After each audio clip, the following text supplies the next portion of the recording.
Grimm's Fairy Tales by the Brothers Grimm. The Frog Prince. One fine evening, a young princess put on her bonnet and clogs, and went out to take a walk by herself in a wood.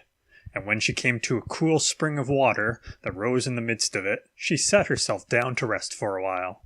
Now she had a golden ball in her hand, which was her favorite plaything, and she was always tossing it up into the air and catching it again as it fell. After a time she threw it up so high that she missed catching it as it fell, and the ball bounded away, and rolled along upon the ground, till at last it fell down into the spring. The princess looked into that spring after her ball, but it was very deep, so deep that she could not see the bottom of it.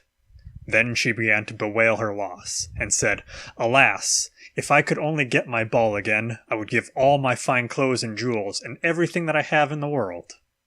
Whilst she was speaking, a frog put its head out of the water and said, "Princess, why do you weep so bitterly?" "Alas," she said, "what can you do for me, you nasty frog? My golden ball has fallen into the spring."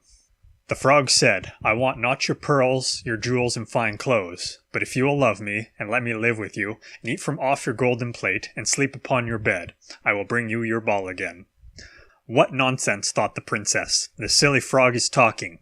He can never even get out of the spring to visit me, though he may be able to get my ball for me, and therefore I will tell him he shall have what he asks." So she said to the frog, "Well, if you will bring me my ball, I will do all you ask."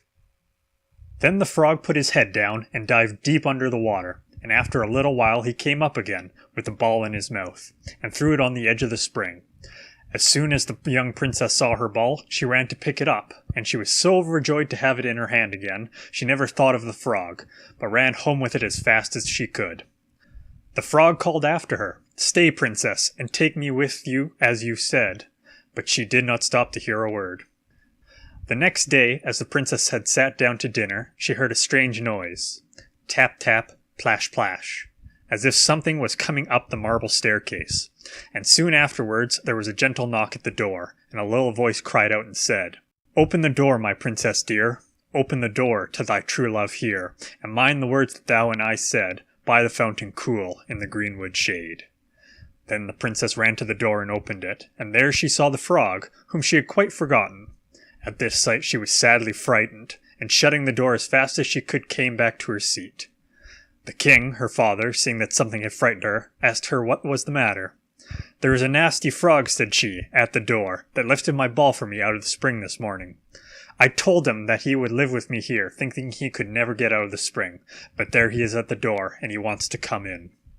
While she was speaking, the frog knocked again at the door and said, "Open the door, my princess dear. Open the door to thy true love here, and mind the words that thou and I said, by the fountain cool in the greenwood shade." Then the king said to the young princess, "As you have given your word, you must keep it, so go and let him in." She did so, and the frog hopped into the room, and then straight on, tap, tap, plash, plash, from the bottom of the room to the top, till he came up close to the table where the princess sat. "Pray lift me upon the chair," said he to the princess, "and let me sit next to you." As soon as she had done this, the frog said, "Put your plate nearer to me, that I may eat out of it." This she did, and when he had eaten as much as he could, he said, "Now I am tired. Carry me upstairs and put me into your bed." And the princess, though very unwilling, took him up in her hand, and put him upon the pillow of her own bed, where he slept all night long. As soon as it was light, he jumped up, hopped downstairs, and went out of the house. "Now then," thought the princess, "at last he is gone, and I shall be troubled with him no more."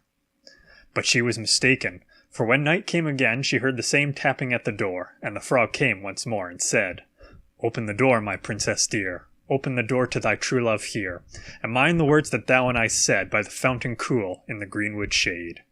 And when the princess opened the door, the frog came in, and slept upon her pillow as before, till the morning broke. And the third night he did the same. But when the princess awoke on the following morning, she was astonished to see, instead of the frog, a handsome prince, gazing on her with the most beautiful eyes she had ever seen, standing at the head of her bed. He told her that he had been enchanted by a spiteful fairy who had changed him into a frog, and that he had been fated so to abide till some princess should take him out of the spring, and let him eat from her plate, and sleep upon her bed for 3 nights. "You," said the prince, "have broken his cruel charm, and now I have nothing to wish for you but that you should go with me into my father's kingdom, where I will marry you, and love you as long as you live." The young princess, you may be sure, was not long in saying yes to all of this, and as they spoke a gay coach drove up with 8 beautiful horses, decked with plumes of flowers and a golden harness, and behind the coach rode the prince's servant, faithful Heinrich, who had bewailed the misfortunes of his dear master during his enchantment so long and so bitterly that his heart had well nigh burst.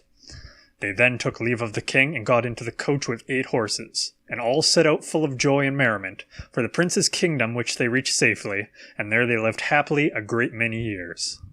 The end.